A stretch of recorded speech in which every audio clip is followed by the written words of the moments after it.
Hello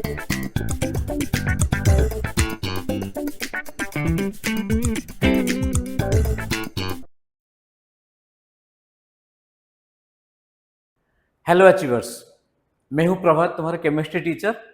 जैसे assertion reason series में हम काफ़ी सारे टॉपिक कवर कर चुके हैं और अल्कोहल फिनल ईथर चैप्टर का ऑलरेडी अल्कोहल और फिनल के ऊपर 2 वीडियो बना चुके हैं। और आज के जो क्लास में हम ईथर के ऊपर असर्शन रीजन के 15 क्वेश्चन लेकर आए हैं। और ऐसे देखा जाए ईथर तो काफ़ी छोटा सा ही टॉपिक है, फिर भी उसमें से हम 15 क्वेश्चन लेके तुम्हारे सामने आए हैं। तो चलो आज फर्स्ट डिस्कस करते हैं। तो इसमें कौन कौन सी टॉपिक होगा ईथर के अंदर? देखो, first preparation of ether, physical properties of ether, then chemical properties of ether. चलो let's discuss the first question. Di tertiary butyl ether, जिसका स्ट्रक्चर ये है, can not be prepared by Williamson synthesis. ये बिल्कुल सही है, क्योंकि इसके लिए हमें क्या लेना होगा? टर्शियरी ब्यूटाइल अल्कोहल लेना है। ठीक है, तो ये ईथर प्रिपरेशन करने के लिए विलियमसन सिंथेसिस में हमें क्या लेना होगा? टर्शियरी ब्यूटाइल अल्कोहल और टर्शियरी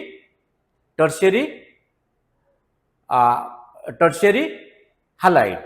तो tertiary halide is highly sterically hindered. तो जैसे ही वो किसी भी मेटल अल्कोक्साइड के साथ ट्रीट होगा, so that will be undergoing elimination reaction to form butene, है ना? तो इसका मतलब that can not undergo the substitution reaction. तो ये बिल्कुल सही है।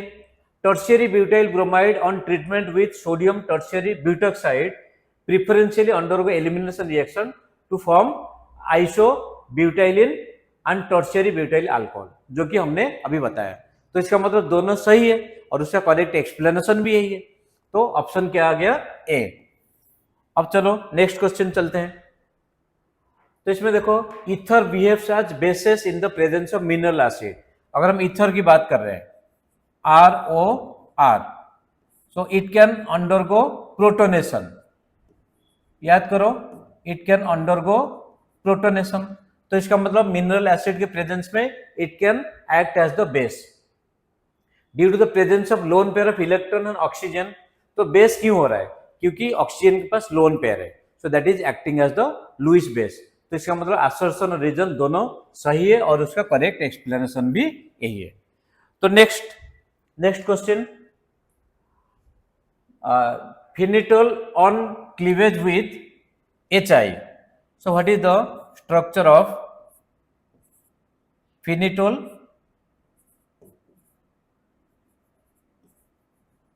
Okay, HI yields phenol and ethyl iodide। ठीक है, तो फिनल एंड इथाइल आयोडाइड। तो इसमें HI के साथ अगर ट्रीट करेंगे, सो दैट विल गिव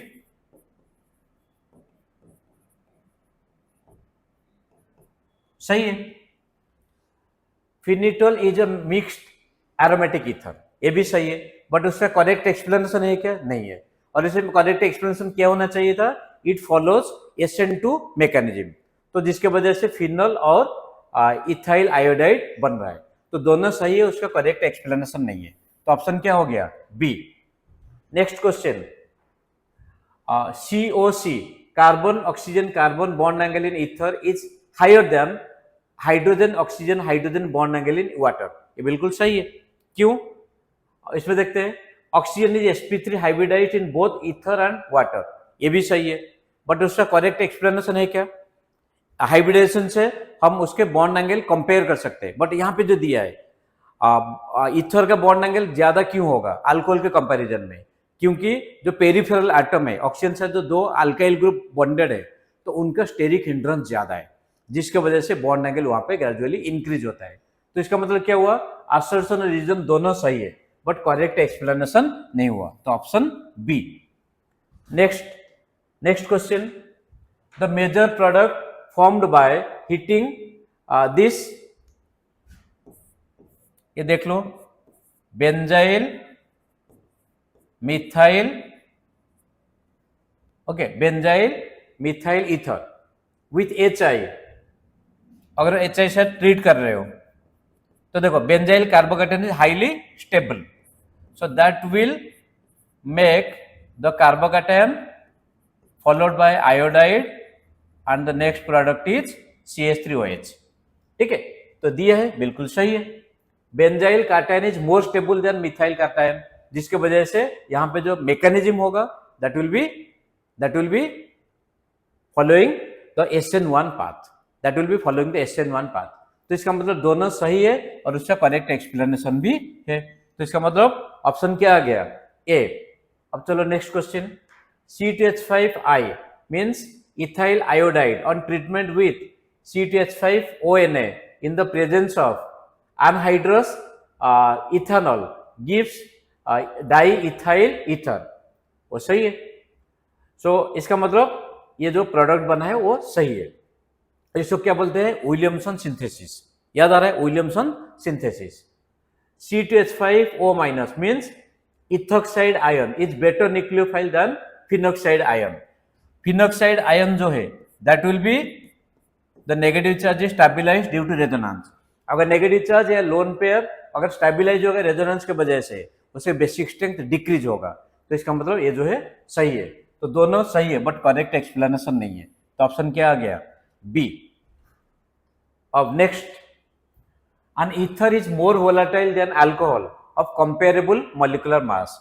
आप अगर डाई मिथाइल ईथर ले रहे हो और इथानॉल ले रहे हो तो किसका बॉइलिंग पॉइंट ज्यादा होगा? इथानॉल का बॉइलिंग पॉइंट ज्यादा होगा as compare to dimethyl ether, और दोनों का मॉलिक्यूलर मास बराबर है, कंपेरेबल नहीं बराबर है। ये बिल्कुल सही है। Ethers are polar in nature, ether भी पोलर है, ये भी पोलर है। बट ये जो क्वेश्चन पूछा गया है, क्वेश्चन क्या पूछा गया है कि डाई जो अल्कोहल और ईथर में बॉइलिंग पॉइंट किसका ज्यादा होगा? बॉइलिंग पॉइंट अल्कोहल का ही ज्यादा होगा। क्यों ज्यादा होगा? क्योंकि अल्कोहल में स्ट्रॉन्ग इंटरमॉलिक्यूलर हाइड्रोजन बॉन्डिंग होता है।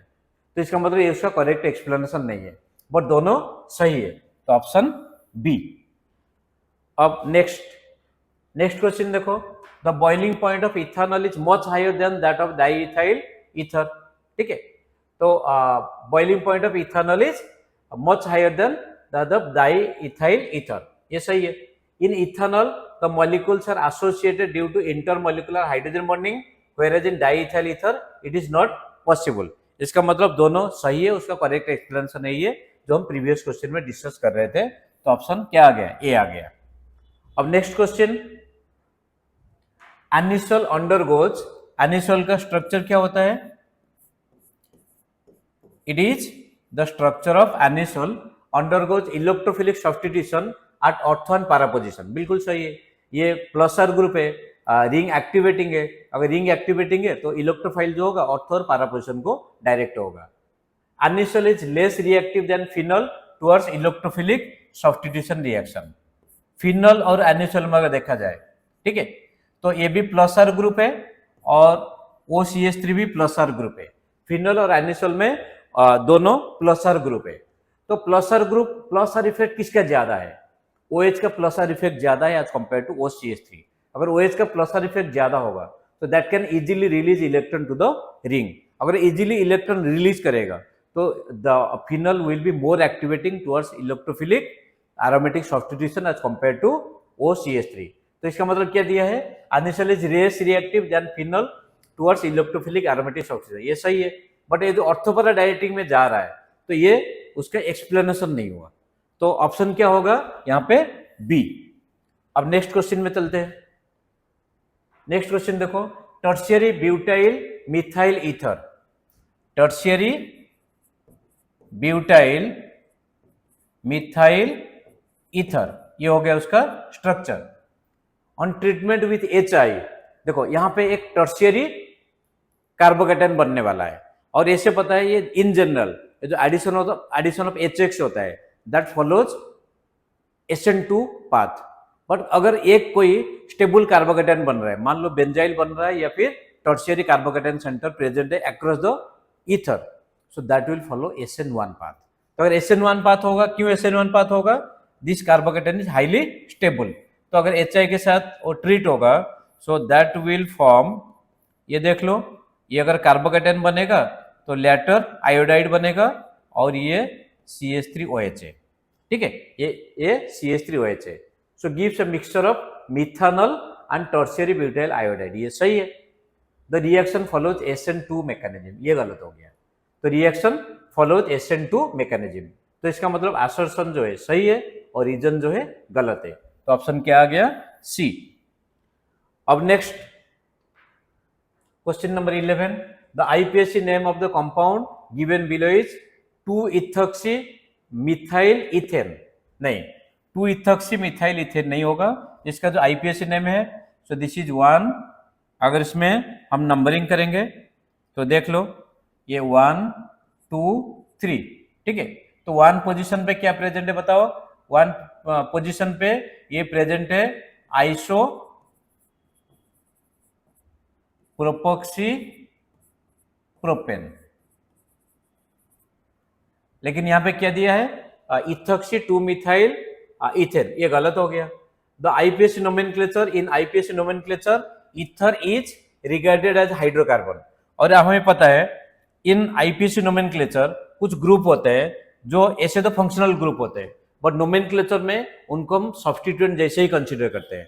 तो कौन कौन से ग्रुप है? हाइड्रोजन हो गया, NO2 हो गया और ईथर हो गया। तो यही लिखा है, in IPSC nomenclature ether is regarded as a hydrocarbon derivative in which a hydrogen atom is replaced by OR or OAR, means aromatic है group where R is alkyl and AR is aryl, जो हम बताए थे। तो इसका मतलब assertion जो है गलत है और रीजन जो है ट्रू है। तो ये हो गया डी, ऑप्शन डी 11। अब question number 12, bond angle in ether is slightly less than tetrahedral angle, ये गलत हो गया। बॉन्ड एंगल जो होता है स्लाइटली ग्रेटर होता है ना।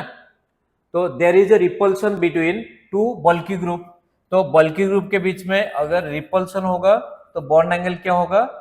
स्लाइटली ग्रेटर होगा than the tetrahedral bond angle. तो इसका मतलब असर्शन जो है फॉल्स है और रीजन जो है ट्रू है। तो असर्शन फॉल्स और रीजन ट्रू, ये करेक्शन थोड़ा सा कर लो। तो assertion is false and reason is true, तो ऑप्शन डी आ गया क्वेश्चन नंबर 12। अब नेक्स्ट क्वेश्चन चलते हैं, question number 13, tertiary butyl methyl ether is not prepared by reaction of tertiary butyl bromide, जो हम ऑलरेडी डिस्कस कर चुके हैं, है ना। तो tertiary bromide with sodium methoxide, क्यों? क्योंकि टर्शियरी ब्यूटाइल ब्रोमाइड जो होगा that is highly sterical hindered. तो sodium methoxide means the methoxide ion है that is base, so that will undergo the elimination reaction instead of substitution reaction, ये सही है। Sodium methoxide is strong nucleophile, ये भी सही है, ठीक है। तो सोडियम मिथॉक्साइड मींस यहाँ पे CH3O-, ये स्ट्रॉन्ग न्यूक्लियोफाइल, सही है। बट यहाँ पे जो ये स्टेटमेंट तो सही है, अगर ये न्यूक्लियोफाइल होता और यहाँ पे न्यूक्लियोफाइल जैसे अगर ट्रीट होता, एक्ट करता, तो यहाँ पे सब्स्टिट्यूशन रिएक्शन होना चाहिए था, लेकिन यहाँ पे एलिमिनेशन रिएक्शन दे रहा है। इसका मतलब दोनों स्टेटमेंट सही है बट उसका करेक्ट एक्सप्लेनेशन नहीं हुआ। तो यहाँ पे ऑप्शन क्या आ गया? बी। नेक्स्ट क्वेश्चन देखो, इन HI एनिसल फॉर्म्स, एनिसल अभी हम डिस्कस किए थे एनिसल का structure, anisole forms iodobenzene and methyl alcohol. नहीं, इसमें क्या होगा? HI के साथ इसमें फिनॉल बनेगा, फिनॉल और CH3I, तो ये प्रोडक्ट होगा। इसका मतलब असर्शन गलत हो गया। तो reason I- will combine with smaller group to avoid steric hindrance, I- will combine with smaller group to avoid steric hindrance, तो यहाँ पे ये भी गलत हो गया। तो इसका मतलब थोड़ा सा करेक्शन कर लो, असर्शन और रीजन दोनों ही गलत है। तो इसका मतलब ऑप्शन क्या आ गया? यहाँ पे डी आ गया। Next last question, tertiary butyl methyl ether is prepared by action of tertiary butyl bromide with sodium methoxide, ये गलत है, ठीक है। तो असर्शन जो हो गया गलत हो गया। Sodium methoxide brings about dehydrohalogenation of tertiary alkyl halide, ये सही है। यहाँ पे डिहाइड्रोहैलोजिनेशन होता है, इसका मतलब एलिमिनेशन होता है। तो असर्शन जो है रॉन्ग है और रीजन जो है वो ट्रू है। तो ऑप्शन क्या आ गया? डी आ गया। तो अब देखो यहाँ पे फटाफट जो आंसर की लिखे हुए हैं, तो आंसर की को फटाफट आप चाहो तो एक बार क्लिक ले लो, ठीक है। तो उसके बाद फिर जो भी क्वेश्चन तुम लोगों ने देखा हुआ है तो उसको एक बार फिर दोबारा बैक में जाके अगर कोई क्वेश्चन में डाउट है तो उसको दोबारा फिर रिवाइज कर सकते हो। Okay students, I hope these videos are really helpful to you for your board as well as competitive exam preparation. Okay students, wishing all of you very all the best. God bless you.